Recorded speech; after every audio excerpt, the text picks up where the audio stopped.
Qishning sovuq havosi va sokin manzaralari inson qalbiga xotirjamlik baxsh etadi. Ana shu go'zalliklar qish faslini betakror va sevimli qiladi. Qish faslida ob-havoning keskin sovishi sababli turli favqulodda holatlar yuzaga kelishi mumkin. Kuchli qor yog'ishi va bo'ronlar yo'llarning yopilishiga, transport harakatining izdan chiqishiga olib keladi.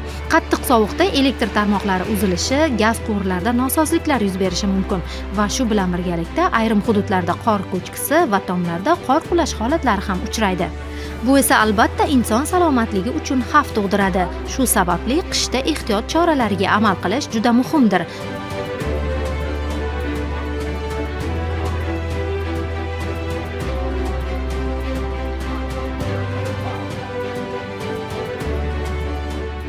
Nafosat, shaharda yomg'ir yog'di deguncha, demak tog'da qor bo'ladi. Juda ham to'g'ri aytib o'tdingiz Islomiddin. Biz bolaligimizdan mana shunday oppoq qorlar yog'ishini intiq bo'lib kutamiz va albatta shahar shovqinidan qochib, mana shunday dam olish maskanlariga oshiqamiz. Assalomu alaykum. Favqulodda qutqaruvchi ko'rsatuvining bugungi sonida Chimyon tog' hududida sayyohlar uchun, yurtdoshlarimiz uchun yaratilgan shart-sharoitlar hamda ularni turli xildagi favqulodda holatlardan ehtiyot qilish uchun ko'rilayotgan chora-tadbirlar haqida so'z yuritamiz. Demak, azizlar, bizdan uzoqlashmang.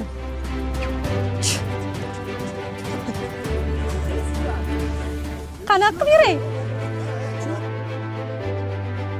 Bu yer qish fasli kirib kelishi va qor yog'ishi bilan sayohat qiluvchi insonlar bilan doim gavjum bo'ladi. Mazkur hudud go'zal tabiati, toza havosi va salqin iqlimi bilan ajralib turadi. Chimyon yozda hordiq chiqaradigan, qishda esa chang'i va boshqa qishki sport turlari bilan shug'ullanadigan qulay joydir. Dam olishga kelayotganlarning soni yildan yilga ortib bormoqda. Aziz muxlislar, o'zimga bugun juda ham beg'ubor do'stimni topib oldim va men ham mana shu yerda maroqli dam olyapman hamda ijodiy guruhimiz bilan birgalikda yurtdoshlarimizga yaratilayotgan shart-sharoitlarni o'z ko'zimiz bilan guvohi bo'lyapmiz. Demak, azizlar, bizdan uzoqlashmang. Qani ketdik do'stim. Bu yerda mehmon uylari, kanat yo'llari, sayr yo'laklari, sport maydonchalari mavjud.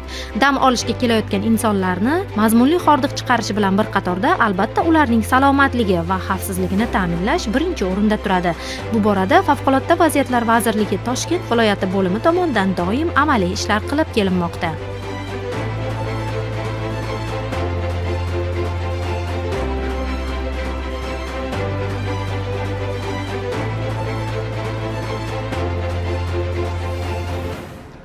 Mana hozir biz Favqulodda vaziyatlar vazirligiga qarashli Chimyon maxsus qutqaruv otryadidamiz.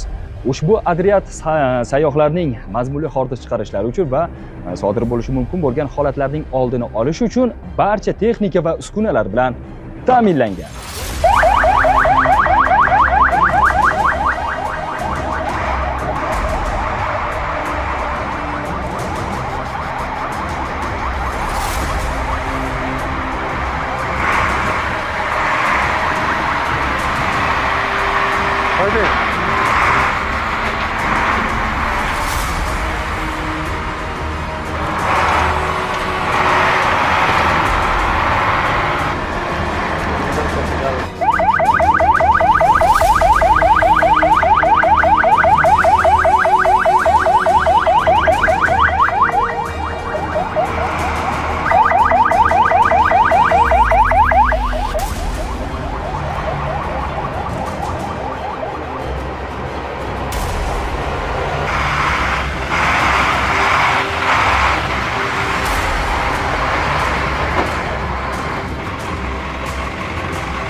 Qor ko'chishi tog'li hududlarda qalin qor qatlamining birdan pastga siljishi natijasida yuzaga keladigan xavfli hodisadir.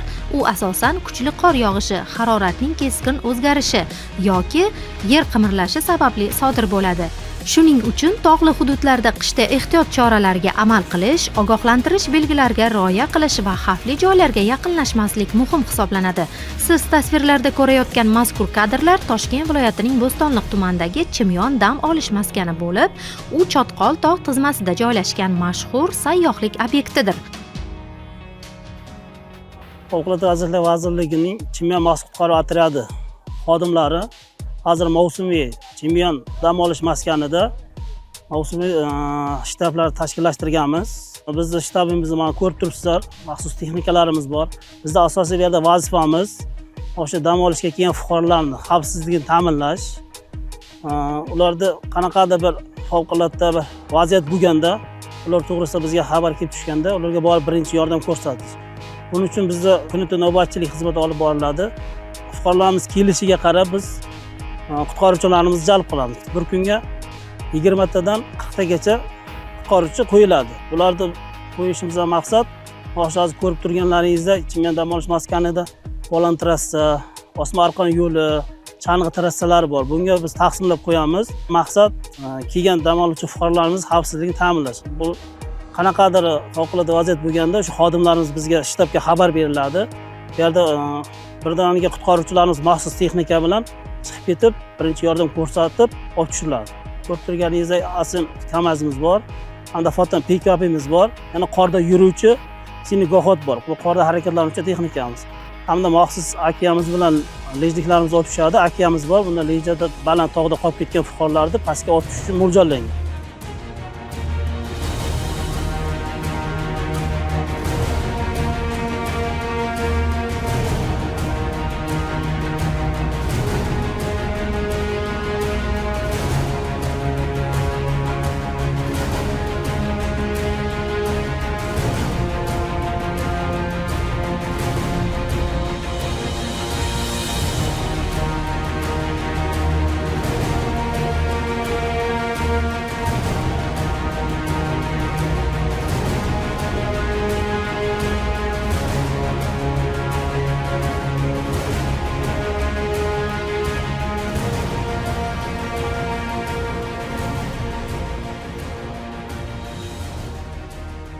Dam oluvchi kelgan fuqarolarimiz ko'pi bu yerdagi yaratilgan sharoitlar bilan ko'p tanish emas. Bu belgilanmagan joylari bor, qor ko'chish xavfi joylar bor.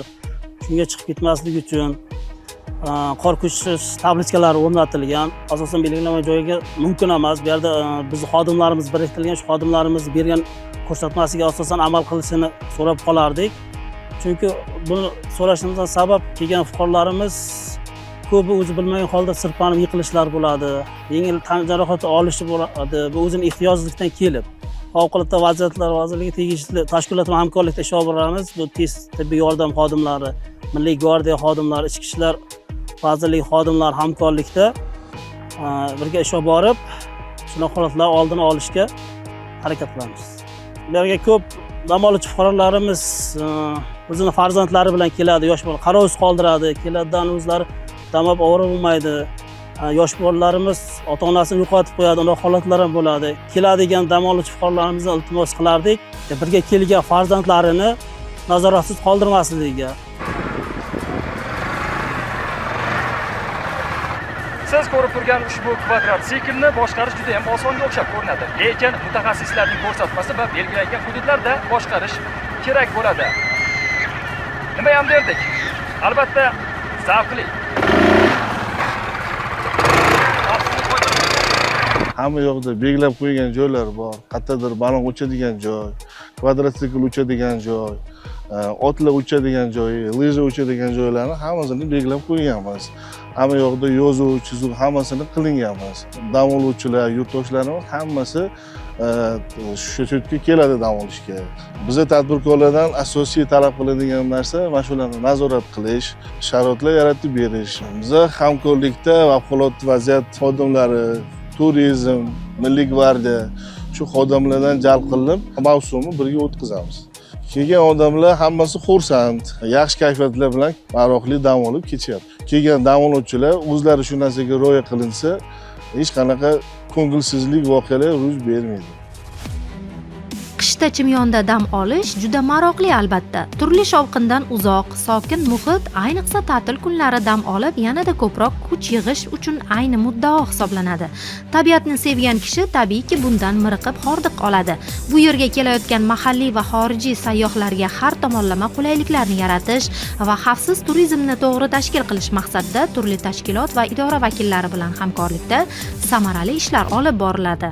Yo'llar qorlardan tozalanadi, xavfli joylarga turli to'siqlar o'rnatiladi, ogohlikka chorlovchi yo'riqnomalar o'rnatiladi va Favqulodda vaziyatlar vazirligi xodimlari ishtirokida turli o'quv-qutqaruv mashqlari olib boriladi.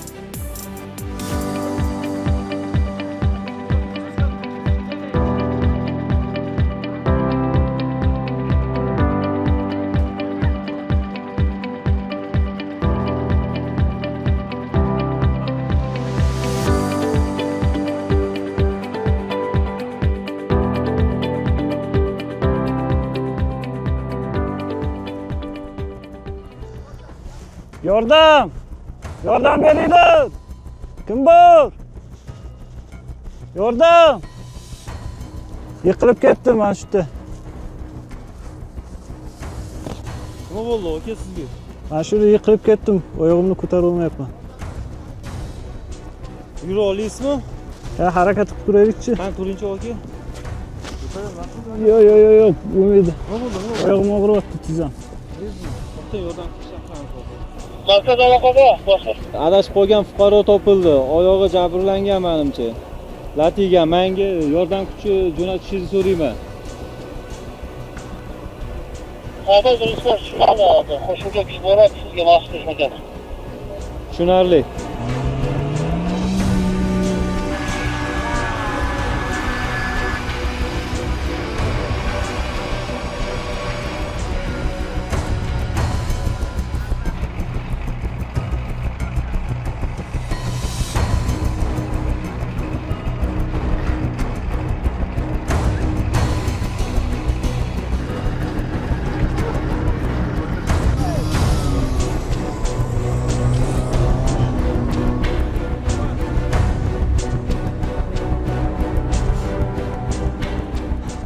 Nafosat mana guvohi bo'lganingizdek bitta yurtdoshimizda hayot saqlab qolindi. Juda ham to'g'ri aytib o'tdingiz va ko'rsatuvimizga ko'zlangan maqsadga ham biz erishdik.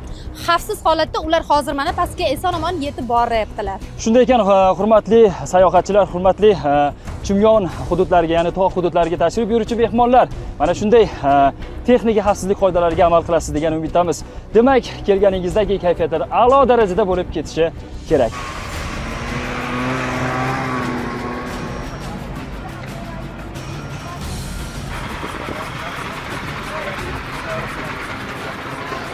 Ko'pincha bizning hududda balon trassa, lija trassada jabrlanuvchilar fuqarolar tomonidan ko'pincha uchrab turadi. Fuqarolar tomonidan kelib tushgan xabarlarga ko'ra biz tezda va o'z vaqtida yetib borib, ularga birinchi yordam ko'rsatamiz va tez tibbiyot xodimlariga sog'-salomat olib kelishga harakat qilamiz. Ko'rib nazoratchilar o'shalar orqali, ratsiya orqali bizga aloqaga chiqishadi. Biz tezda o'sha belgilangan joyga yetib borib, jabrlanuvchini tez tibbiyot xodimlariga topshiramiz. Bizda texnika ko'p yordam beradigan sindagi xotimiz bor. Yaqin atrofda bo'lsa sindagi xotda boramiz. Agar tog'li hududlarda, tepalikda joylashgan bo'lsa, chang'i uchadigan xodimlarimiz bor. O'shalar tezda borib, ko'rib, yordam berishadi. Bu kasbda men 2018-yildan beri ishlayman. O'sha vaqtdan beri ko'pincha odamlarga har xil tabiiy, texnogen, ko'pincha tog'li hududlarda adashib qolishadi. Biza guruhimiz bilan tezda yetib borib, ular yordam beramiz. Chunki o'sha yordam berayotgan vaqtimizda ko'pincha ishtiyoq oshadi. Ularga yordam tegayotgandan xursand bo'laman. Bugun bizlar o'rtoqlarimiz bilan shu Chimyonga dam olishga keldik, aylanishga. Mana shu dam olishga chiqdim. Meni ogohlantirishgandi, mana shu xavfli joylardan yurmaslik uchun. Belgilangan joydan, hududdan chiqib ketdim. Oyog'im toyilib, yiqilib ketdim. Va yordam so'radim. Yaxshiyamki, favqulodda vaziyatlar qutqaruvchilari bor ekan. Shular kelishdi, meni ovozimni eshitishdi va menga birinchi tez yordamni ko'rsatishdi va hozirda ahvolim ancha yaxshi. Juda ham favqulodda vaziyatlar vazirligi qutqaruvchilaridan minnatdorman. Yaxshiyamki bor ekan ular. Ularga rahmatimni aytib qo'yaman. Shuni ta'kidlamoqchimanki, har doim fuqarolarimiz dam olishga chiqqanda mana shu belgilangan hududdan chiqmasdan o'z belgilangan joylarda dam olishlarini iltimos qilaman. Har faslning va har bir hududning o'ziga yarasha injiqliklari bo'lganidek, tog' hududida dam olishning ham o'ziga yarasha mas'uliyati bor. Aytish kerakki, bu yerga ko'plab yoshlar, talabalar, oilalilar sayrga kelishadi. Bundan tashqari ota-onalar va yosh bolalari bilan aylanishadi. Ba'zan esa yosh bolalarni qarovsiz qoldirish yoki yoshlarimizning o'z bilganlaricha tog'da harakatlanishi turli ko'ngilsiz oqibatlarga olib kelishi mumkin. To'g'ri, tog'dagi barcha uchish moslamalarining o'ziga yarasha zavqi va quvonchi bor, ammo undan birgina noto'g'ri foydalanish inson hayotiga katta xavf tug'dirishi mumkin.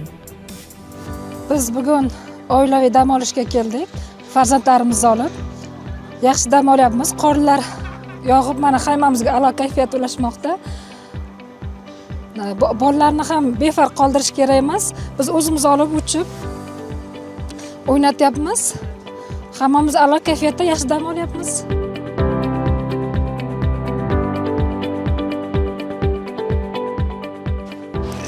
Oson deb o'yladim, unaqa emas ekan lekin. Ha, zo'r taassurotlar. Birinchi uchishimiz. O'rtoqlar bilan chiqdik, oson deb o'yladim, unaqa emas ekan lekin. Xavfsizlikka qaramasa bo'lmas ekan. I am from the Philippines. Men Filippindanman va bu mening O'zbekistonga birinchi kelishim. Shuningdek, bu yerda qor ko'rib chang'ida uchishim ham birinchi marta. Bu juda ajoyib tajriba bo'ldi. Bugungi ob-havoni ko'rib, bularning barchasi men uchun juda g'ayrioddiy va go'yo tushdek tuyulmoqda.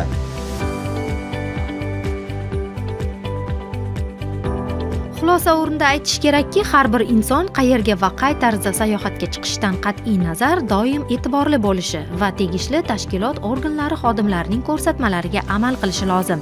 Tabiatni asrashi, turli uchish vositalaridan ehtiyot bo'lishi va xavfsizlik qoidalariga to'liq amal qilish o'z hayoti hamda jamiyat uchun foydali va manfaatli bo'ladi.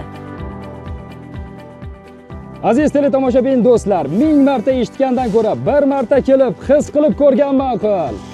Shuning bilan ko'rsatuvimizga ajratilgan vaqt o'z nihoyasiga yetdi. Ko'rishguncha xayr, salomat bo'ling, doimo xavfsizlik qoidalariga rioya qiling azizlar. Biz esa hozir ketdik. O'zingizni ehtiyot qiling. Ko'rishguncha xayr.